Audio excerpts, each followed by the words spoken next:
Hello, everyone. Good afternoon. I'm Peter Towers, Managing Director of ESS BIZTOOLS. Welcome to this overview on the ESS BIZTOOLS Industry Growth Program Summary. My apologies for the delay in starting. We just had a technical difficulty, but we're underway now. And hopefully we'll be able to discuss this very interesting Australian government program, which could be quite beneficial for a number of your clients. So in the first instance, it replaces the Accelerating Commercialisation Grant. So this is the third stage of this type of grant program to help aspiring young companies in Australia. It all started with the COMET program, Commercialising Emerging Technology, that was developed and released back in around 1999. I was involved in that program for 11 years as one of the 12 accredited consultants that handled that program. And we worked with a lot of very interesting people. That grant got replaced in around 2012 with the Accelerating Commercialisation Grant that ran through to 2022 when it was terminated in the federal government's budget speech. And a new grant was promised, and in November 2023, the Federal Treasurer announced the Industry Growth Program. And very recently, about the 2nd of May, we received notification that the grant applications were now open to accept. So what's the Industry Growth Program? Each government has their different slant on these types of programs, and hopefully they're all evolving and offering something different and an improvement on the previous one. This one is looking for companies who are undertaking commercialisation and or growth projects within the National Reconstruction Fund priority areas. Now, the NRF priority areas are value add in resources, value add in agricultural, forestry and fishing industries, transport, medical science, renewables and low emission technologies, defence capabilities, and enabling capabilities. And in the detailed paper which we've produced, which is available to our subscribers in paper 014146, there's a full explanation of the NRF priority areas. So what is the Innovative Growth Program? It's an innovative product, process, service, or new, unique, something significantly different to any other product, process, or service in the market or industry, where the product is intended to be sold or traded. Or it involves significant enhancements or developments of current products, processes, or services that will enable the business to scale and transform. So it covers a lot of steps, doesn't it? It's an innovative product, process, or service of new or unique, significantly different to any other product, process, or service in the market, in those key industries that have been identified by the NRF. But minor changes or improvements to existing products or services are not considered innovative. Now, there's going to be some debate, I'm sure, as to what defines minor changes. You will need to communicate with your clients to make sure they're not just removing one bolt or changing a a cutting blade or something. It needs to be major changes getting made to an existing product or service that's available in the marketplace. And you can contact the Oz industry for a ruling if you need it. So who's potentially eligible? Well, this is available for companies, not for partnerships and not for sole traders. But a incorporated trustee can apply on behalf of a trust. So trusts can apply as long as they have a company as the trustee. A cooperative can apply. Each applicant must have an ABN, be GST registered, be non-income tax exempt. Combined annual turnover less than $20 million for each of the 3 financial years prior to the lodgement of the application. So $20 million, which has become the cutoff for SMEs, although, as I said to someone in a earlier discussion this morning on Zoom, some SMEs would probably dispute that $20 million is an SME, but that's what the government has ruled as the cutoff. It's also for accelerating, for the Export Market Development Grant is also the $20 million figure. And for research and development, the first phase of it is up to $20 million. So it's become the de facto upper limit of SMEs as far as the government's concerned. So let's look at the funding available. There's the early stage commercialization, which is looking at the journey from a feasibility study and looking at proof of concept through to the production and testing of early prototypes.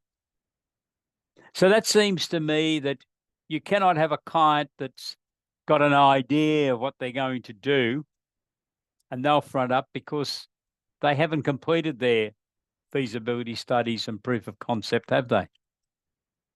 Now, if they're undertaking those concepts, you could probably look at them whether those items are eligible for research and development. That's something you might look at. So we're going from the feasibility studies and or the proof of concept through to the production and testing of the early prototypes.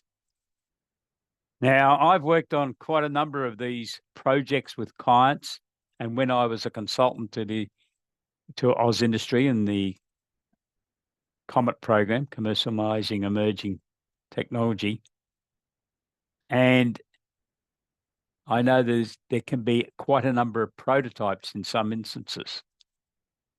So it's the funding to get through to getting those prototypes finalized. So you've got a final prototype, which hopefully is the one that can then be taken through to production. Now, the grant funding is from $50,000 to $250,000, and your client's got to be able to match that. So we're looking at projects that could be estimated to cost up to $500,000. And the government will pay half if your client's deemed to be eligible. Then there's a further stage, and this is the commercialization and growth. Now, you don't have to complete the early stage commercialization in all cases. You may have a client that's already done all that. They've got through, they got their early prototype confirmed. They know where they're going. They've funded that themselves. They could then come in and apply for the commercialization and growth, subject to some of my comments that I'm going to make shortly. But others will go through a 2-step process. They will undertake the early stage commercialization, and then they may be eligible to apply for commercialization and growth. Commercialization and growth is covering the journey from the early prototyping through to the actual application in its final form and the capability to scale up to a full production. and grow into new markets. So the commercialization and growth is funding the start of the production. And this might mean constructing special plant and equipment to facilitate production. Can cover a lot of things. Might cover the various documentation, expert opinions, and the grant funding probably reflects that there's a significant amount of work that may be undertaken in some instances, because the grant ranges from $100,000 to $5 million. Just remember, your client has to be able to match this funding amount. I want to now talk to you about a suggested pathway that you might sit down and talk to your client. The client needs to be able to clearly articulate what they have achieved to date on this project. Clearly articulate. What have they done and where do they envisage they are going? And what is it going to cost? Who's going to be involved? How are they going to do it? Have they got the manpower? Are the skills available to do what the client's got in mind? What will be the benefit of undertaking this new work with the government's assistance? And does the client have the ability to match the government's grant contribution? Because they will not be accepted into this type of grant program unless they can clearly identify where their funding is coming from. So the client needs to have thought about this before any approach is made to Oz industry. Are the resources available? Has the client got the resources that are going to be necessary? And that could be manpower. It could be plant and equipment. It could be a testing facility. Whatever is required needs to be documented. So the client should not be going into the meeting with the government-appointed consultant that I'm going to refer to next, unless they have clearly thought through how this whole process is going to work. And I think that requires a business plan. The client is going to be far better prepared for the meeting with the government advisor, consultant, if they have done this. They've got a business plan already prepared. So this is the background. And this is all part of the preparation. Have an understanding of what's got to be done, have an understanding of the government support that might be available, but then the client needs to be able to articulate all of this. If your client is happy now to proceed, you would then move on. Say, okay, the next step in this process is meeting with a government-appointed advisor. So if you're happy with that at that stage, you would go onto the website for Industry Growth Program and submit the information to have a meeting with one of the government-appointed advisors who I understand are located all around Australia in the capital cities. I don't know whether they're in regional centres. I haven't been able to find that out. And I'm just by way of emphasising what I've just said, your client needs to be able to articulate their vision for the project and answer questions as to how the process can be completed, how they're going to run it, who's the team, have they got a foreman or a manager, how they're going to record the progress, who's going to do the testing. At the end of this, the government consultant prepares a report on the project. Now, this report is very important, and you need to emphasise that to your client. The report will have a significant impact as to whether a grant application will be successful. So the innovation journey. You need to develop the client's vision. You need to assist the client in articulating that vision. I think you need to do some practice runs with the client. You act as if you're the government consultant. Now, the government consultants, as far as I know, have been appointed from people who have knowledge of the various types of resources that are required in those NRF nominated industries. So they understand the industries that this project would be involved with. Does your client have enough money to see this through? Where's the matching money going to come from? Is that secured in a separate bank account so it's readily available? Because the government will only ever put their share of the money in, matching your client's contributions. So if the client hasn't got enough money to do this, where's the money going to come from? They need to raise capital. Who's going to assist them to do this? There's documentation that's required. You could talk to them about an early stage innovation company application so that the company could raise money in that way if they're eligible. Remember, the eligibility criteria is quite strict, but it's there. And there are companies around Australia utilising early stage innovation company.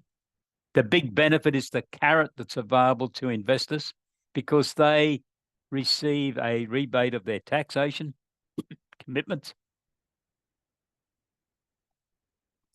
and potentially avoid having to pay capital gains tax on the shares that have been allocated as part of the early stage innovation company deeming process. It can be very attractive for investors. The crowdsourced funding equity raising process may be of great interest because the client could raise up to $5 million in a 12-month period and then attempt to raise further funds up to $5 million the following year. Your client will need assistance from you in guiding them through this process. And obviously they need business plans, budgets, cash flows, and a crowdsourced funding offer document prepared. So let's envisage the process of how you're going to guide a client that's indicated they're interested in trying to get some of this grant money from the industry growth program.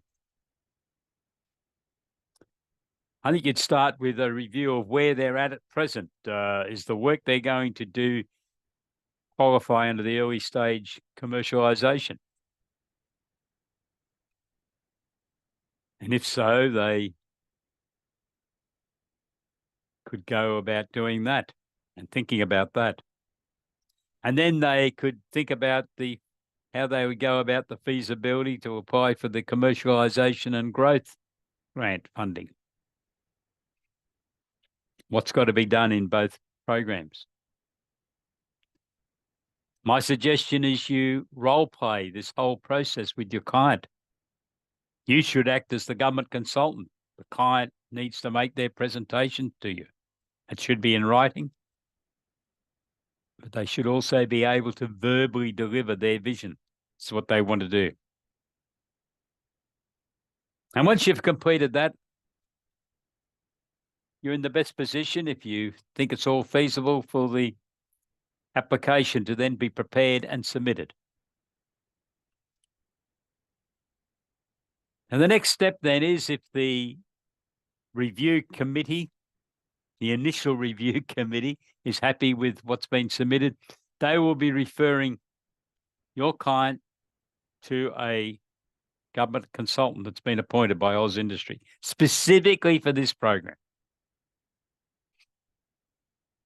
Now, at that stage, your client has to deliver their vision, their concept, how they're going to do it, who's the team, where are they getting the money from. Every aspect then has to be delivered to the government's consultant.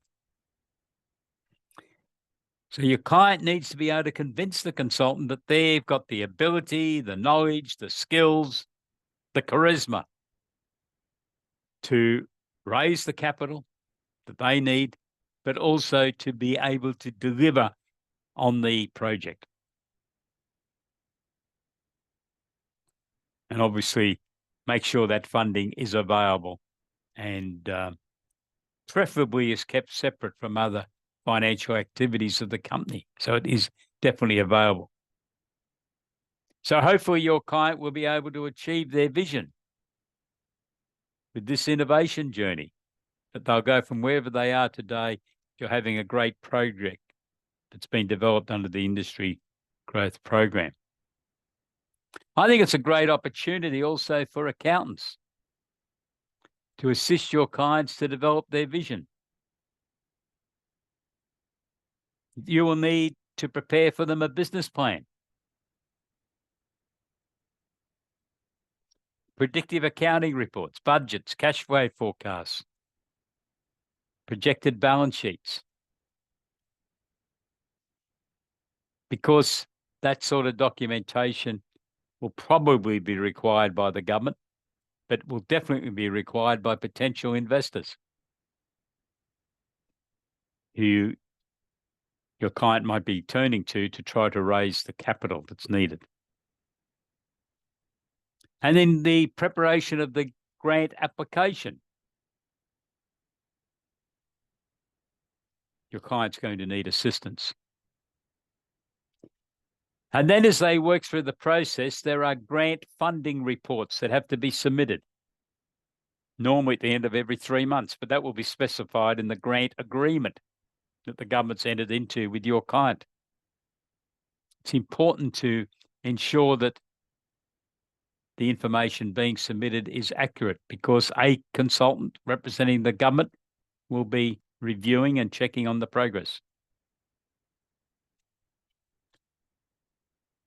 If you're going to assist your client on raising capital, there is documentation to raise capital, whether it's under Section 708 of the Corporations Act, early stage innovation company status, or crowdsourced funding equity raising. There is specific documentation for each of those capital raising processes that SMEs companies can utilize. I envisage that you will be involved in the preparation of that. And at the end of this whole process, hopefully, which is very successful, your client is now well underway on the innovation journey. There could be a virtual chief financial officer role for you to deliver to your clients. So this is the overview of the Industry Growth Program. Unfortunately, it is not for all industries, but there is a significant number of industries and therefore opportunities that I believe are available for many SME companies all over Australia. If you find that you cannot handle all of the process, or you're too busy, but you have a client that wishes to apply and you need assistance on finding resources, you could contact me. In some cases, through our consulting business, we take on those appointments, Towers Business Development, or we could recommend someone else to assist you so that you ensure that your client gets the best possible advice to be able to secure funding from the Industry Growth Program. If you have any questions or any aspect of how this works, please let us know. We are documenting in the product packages the various steps similar to what I've summarized in this webinar, so that you have a step-by-step guide to assist clients on the Industry Growth Program. We hadn't prepared that part of the work before until we saw the actual application process that the government has now confirmed is open on the 2nd of May, 2024.